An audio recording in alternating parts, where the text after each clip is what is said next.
विजय तिलक, विजय तिलक, विजय तिलक, विजय तिलक, विजय तिलक, विजय तिलक, विजय तिलक, विजय तिलक, जनता का सुलगता साक्ष विजय तिलक, मांग रही अपना हक विजय तिलक, जवाब हर सवाल का विजय तिलक, हिसाब 5 साल का विजय तिलक, फैसले का समय चक्र वोट के लिए शपथ, जंग का ऐलान है, जीत का पैगाम है।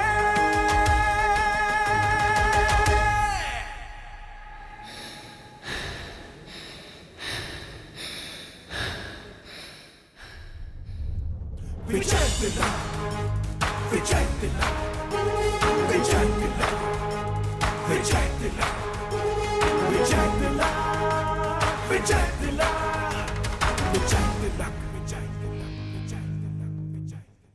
विजय तिलक, विजय। यूपी उत्तराखंड चुनाव से जुड़ी हर बड़ी खबर देखिए विजय तिलक, सिर्फ एबीपी गंगा पर। नमस्कार, आप सभी का बहुत स्वागत है विजय तिलक में। आपके साथ हूं मैं दीपा बाफिला। सुबह के बज गए हैं 10 और सबसे पहले बात करते हैं देश के सबसे बड़े सूबे उत्तर प्रदेश में होने वाले तीसरे चरण के वोटिंग की। 16 जिलों के लिए रवाना हो रही है पोलिंग पार्टियां लगातार सुबह से। 20 फरवरी यानी कि कल रविवार को 59 सीटों पर मतदान होगा। 627 प्रत्याशियों की किस्मत का फैसला करेंगे वोटर्स। अखिलेश समेत कई दिग्गजों की साख दांव पर लगी हुई है।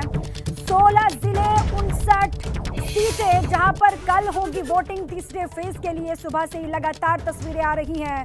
पोलिंग पार्टियां रवाना हो रही हैं। 20 फरवरी वो तारीख जब उत्तर प्रदेश में तीसरे फेज के लिए होनी है वोटिंग और 627 प्रत्याशी मैदान में हैं जिनके भाग्य का फैसला इन 59 सीटों के वोटर्स करेंगे। 59 सीटों में झांसी की सीट भी है। झांसी की 4 विधानसभा सीटों पर चुनाव होने हैं। इसके साथ ही बुंदेलखंड की 13 विधानसभा सीटों पर मतदान होगा। लिहाजा झांसी के लिए पोलिंग पार्टियों को रवाना किया गया और इसके लिए ईवीएम और वीवीपैट मशीन भोजला मंडी से दी जा रही है। यहां की तैयारियों का जायजा लिया है हमारे संवाददाता अवधेश मिश्रा ने।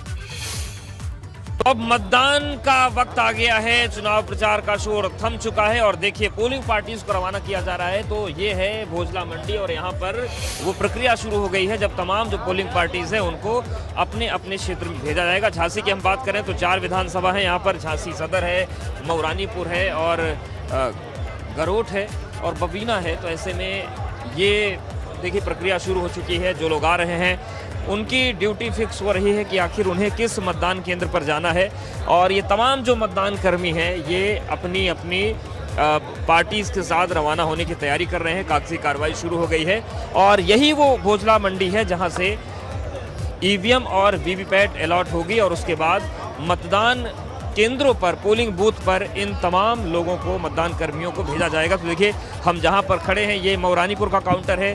सामने जो दिख रहा है वो झांसी सदर का काउंटर है। ऐसे ही यहाँ पर 4 विधानसभा सीटें हैं और ये काउंटर्स बने हुए हैं। तो आप जहाँ तक नज़र डालेंगे वहाँ पर आपको सारे मतदान कर्मी नजर आएंगे। चूँकि कोविड गाइडलाइंस के तहत बूथों की संख्या बढ़ाई गई है, मतदान कर्मियों को बढ़ाया गया है और ये पूरी प्रक्रिया चल रही है। तो थोड़ी देर के बाद पोलिंग पार्टीज रवाना होने लगेंगी और उस क्रम को आगे बढ़ाया जाएगा जब जो मताधिकार है लोग प्रयोग करेंगे और तमाम प्रत्याशियों की जो किस्मत है वो ईवीएम में कैद हो जाएगी। तो मतदान की प्रक्रिया शुरू हुई है और पोलिंग पार्टीज रवाना होने की तैयारी में है। अंजीत के साथ अवधेश, एबीपी गंगा, झांसी। झांसी की ये रिपोर्ट आपने देख ली। उधर महोबा में भी कल चुनाव होने हैं, लिहाजा यहाँ भी मतदान के लिए पोलिंग पार्टियां रवाना हो रही हैं। डीएम एसपी की मौजूदगी में पोलिंग पार्टियों को मतदान केंद्र के लिए रवाना किया जा रहा है। निष्पक्ष चुनाव के लिए 75 सेक्टर मजिस्ट्रेट, 11 जोनल मजिस्ट्रेट तैनात किए गए हैं। तो निर्वाचन की निगरानी के लिए 6 उड़नदस्ता, 6 सर्विलांस, 4 वीडियो निगरानी की टीम का भी गठन किया गया है और इसके अलावा 414 मतदेय स्थल पर वेबकास्टिंग होगी। 491 मतदान केंद्रों में कुल 787 मतदेय स्थल बनाए गए हैं।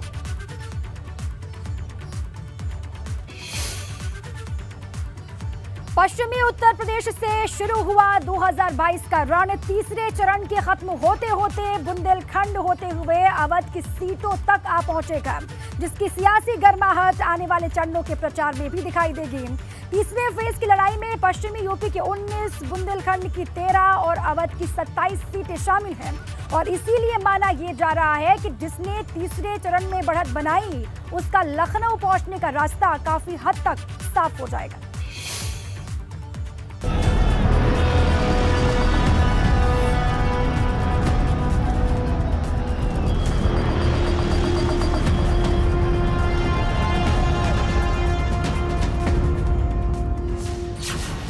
यादव लैंड की जंग, बुंदेलखंड किसके संग?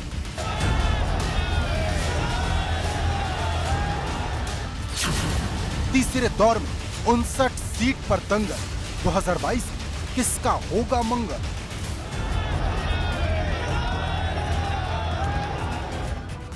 पहले चरण की लड़ाई जाटलैंड में हुई, दूसरे चरण की लड़ाई मुस्लिम लैंड में और अब 20 फरवरी को तीसरे दौर की जंग यादव लैंड में है, जिसके लिए सभी राजनीतिक दलों ने पूरी ताकत झोंक दी है।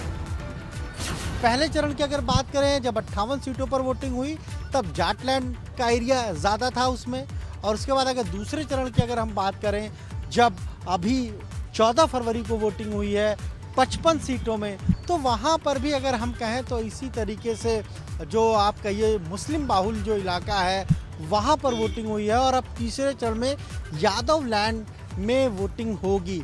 ऐसे में अब बड़ा सवाल यही है कि क्या ये जो तीसरा चरण है, या हम कहें जो अलग अलग फेजेस में ये चुनाव हो रहे हैं, जहां हम कह रहे हैं जाट लैंड की बात कर रहे हैं, मुस्लिम बाहुल इलाकों की बात कर रहे हैं, यादव लैंड की बात कर रहे हैं, वहां पर किसे जनता का कितना आशीर्वाद मिला है?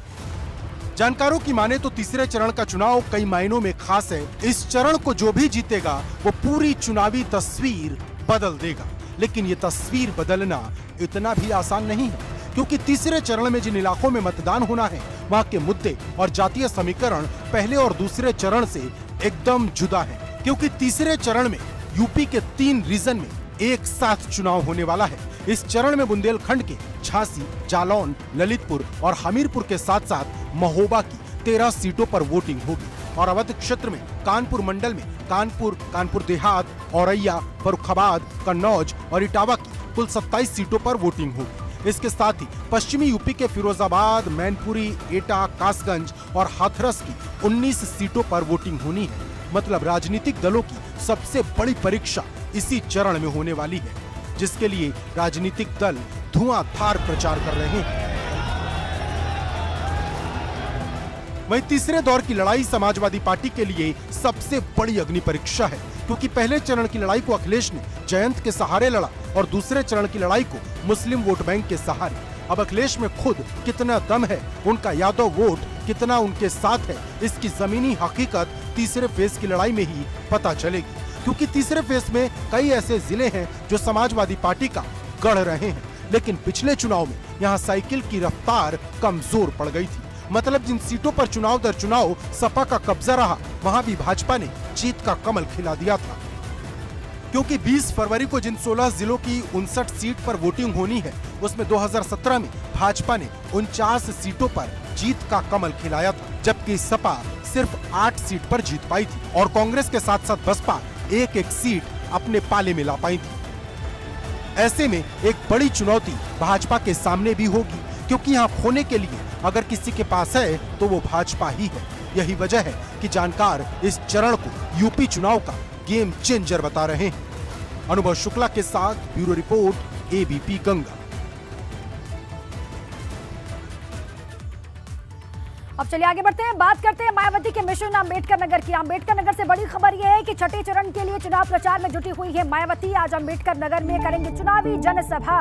अयोध्या मंडल के बसपा उम्मीदवारों के लिए वोट की अपील करती हुई दिखाई देंगी बसपा प्रमुख मायावती। ये बड़ी खबर आपको हम बता रहे हैं। तीसरे फेज के लिए कल होनी है वोटिंग, उसके बाद चौथे, पांचवें, छठे फेज के लिए लगातार उनकी नजर है और अलग अलग हिस्सों में जाकर के माहौल तैयार कर रही हैं। छठे फेज में होने यहाँ पर चुनाव और अपने उम्मीदवारों के पक्ष में माहौल तैयार करेंगी मायावती।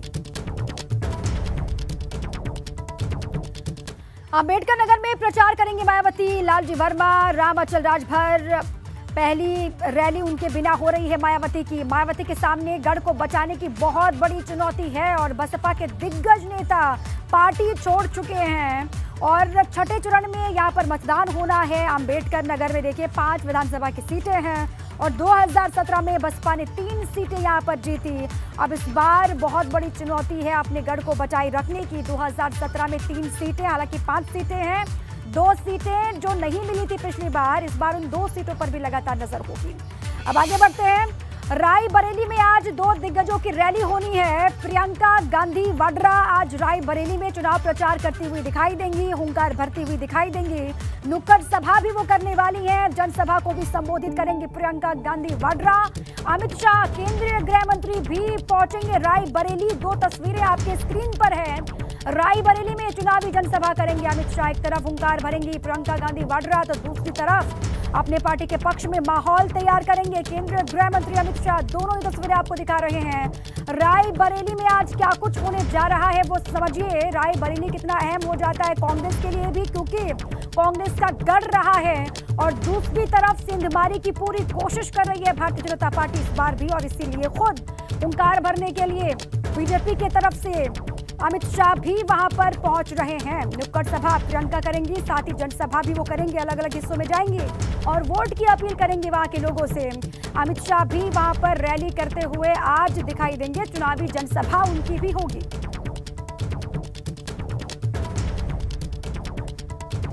कांग्रेस के लिए आखिरी किले का अग्निपथ कितना अहम है वो आपको समझाते हैं। रायबरेली में प्रचार करेंगी प्रियंका गांधी वाड्रा, जगह जगह नुक्कड़ सभा का आयोजन भी आज होगा।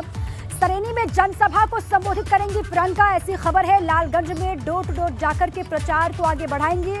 रायबरेली में 6 विधानसभा की सीटें हैं। या आप समझ लीजिए कि 2017 में 3 सीट भाजपा ने यहां पर जीती थी और कांग्रेस सिर्फ 2 सीटें ही जीत पाई थी और इसीलिए नजर लगातार प्रियंका की ओर भी ज्यादा है यहां पर। और आगे बढ़ते हैं। आज सीएम योगी और अखिलेश यादव आमने सामने होंगे। देखिए उत्तर प्रदेश का रण, उत्तर प्रदेश की जंग किस तरीके से आगे बढ़ रही है। सीएम योगी और अखिलेश यादव एक साथ आमने सामने होंगे। सीतापुर में आज दोनों दिग्गज करेंगे चुनाव प्रचार। सीतापुर में रहेंगे, अलग अलग हिस्सों से वो सीतापुर में एक दूसरे को चुनौती देते हुए दिखाई देंगे। चौथे फेज के लिए आज सीतापुर में करेंगे वोट की अपील सीएम योगी एक तरफ और दूसरी तरफ अखिलेश यादव। सीएम योगी आज 3 विधानसभाओं में जनसभा करने वाले हैं, ताबड़तोड़ सभाएं वो कर रहे हैं। अखिलेश यादव आज बिस्वा सीट पर वोट की अपील करेंगे। समाजवादी पार्टी के पक्ष में माहौल सीतापुर में वो तैयार करने वाले हैं। 2 बड़े दिग्गज, एक समाजवादी पार्टी के मुखिया हैं अखिलेश यादव और दूसरे सीएम योगी आदित्यनाथ, जो लगातार अलग अलग हिस्सों में जाकर के चुनौती दे रहे हैं अखिलेश यादव को। सीतापुर में आज दोनों ही दिखाई देंगे। अब सीतापुर की चुनावी रेखा जो है वो भी आपको समझाते हैं। सीतापुर में आमने सामने होंगे योगी आदित्यनाथ और अखिलेश यादव। चौथे फेज के लिए प्रचार करते हुए अखिलेश दिखाई देंगे और भाजपा के पक्ष में माहौल बनाएंगे सीएम योगी आदित्यनाथ। सीतापुर में 9 विधानसभा की सीटें हैं। 2017 में 7 सीटें भाजपा ने जीती और एक सीट पर सपा बसपा का कब्जा यहां पर हुआ। पहले समाजवादियों का गढ़ कहा जाता था, लेकिन 2017 में करिश्मा करके दिखाया भाजपा ने। अब बड़ी चुनौती अखिलेश और मायावती के सामने भी है। साइकिल का सीतापुर संकल्प क्या है वो भी आप समझ लीजिए। सीतापुर में प्रचार करेंगे अखिलेश यादव। सीतापुर के बिस्वा में उनकी जनसभा होनी है। सीतापुर की सभी 9 सीट पर नजर होगी अखिलेश यादव की। 2017 में सपा ने सिर्फ 1 सीट यहां से जीती थी। सीतापुर में अखिलेश की पहली रैली होने जा रही है और इसीलिए भी लगातार इस पर निगाहें हैं। चुनावी मौसम में प्रचार के अलग अलग रंग और नायाब तरीके आपको देखने को मिल रहे हैं। आपको अखिलेश यादव का एक ट्वीट दिखाते हैं, जिसे अखिलेश यादव ने अपने ट्विटर हैंडल से ट्वीट किया है। अखिलेश ने ट्वीट कर लिखा, छोटे सरकार कह गए बड़ी बात। अखिलेश ने इसे लेकर एक बच्चे का वीडियो भी पोस्ट किया है, आपको सुनवाते हैं। इतना तो मजनू भी नहीं पिटा लैला के प्यार में, जितना बेरोजगार छात्र पिटा भाजपा के सरकार में।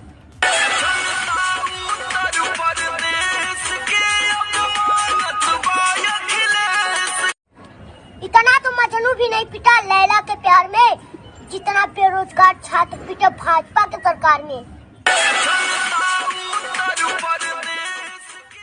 चुनाव के वक्त में नेता जो ना कर दे वो कम है। अखिलेश यादव ने ये बच्चे का वीडियो शेयर किया है ट्विटर पर, जिसको लेकर खूब चर्चाएं शुरू हो गई। झांसी में थाना नवाबाद में अचानक 2 भाजपा विधायक धरने पर बैठ गए, जिसके बाद पुलिस प्रशासन में हड़कंप मच गया। बड़ी खबर है ये, धरने पर बैठे विधायकों ने समाजवादी पार्टी के नेता और कार्यकर्ताओं पर केस दर्ज करने की मांग की है।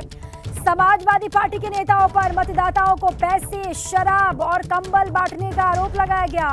थाना मोठ इलाके में शराब बांटने के आरोप लगे हैं, जिससे आहत होकर भाजपा के बबीना विधानसभा से विधायक राजीव सिंह और गरोठा से विधायक जवाहर लाल राजपूत नवाबाद थाने के बाहर धरने पर बैठ गए हैं। तस्वीर दिखा रहे हैं आपको। समाजवादी पार्टी के जो प्रत्याशी है गुंडा माफिया और धनबल और बाहुबल के आधार पर चुनाव जीतना चाहे कल। और अब आपको सियासत की एक अनोखी तस्वीर दिखाते हैं। इन दिनों सभी जगहों पर नेताजी चुनाव प्रचार में बेहद व्यस्त दिखाई दे रहे हैं। लिहाजा बस्ती में जब नेताजी प्रचार करने इलाके में पहुंचे तो लोगों ने उन्हें सम्मान देकर तराजू पर बैठा दिया और सिक्कों से उनको तौला।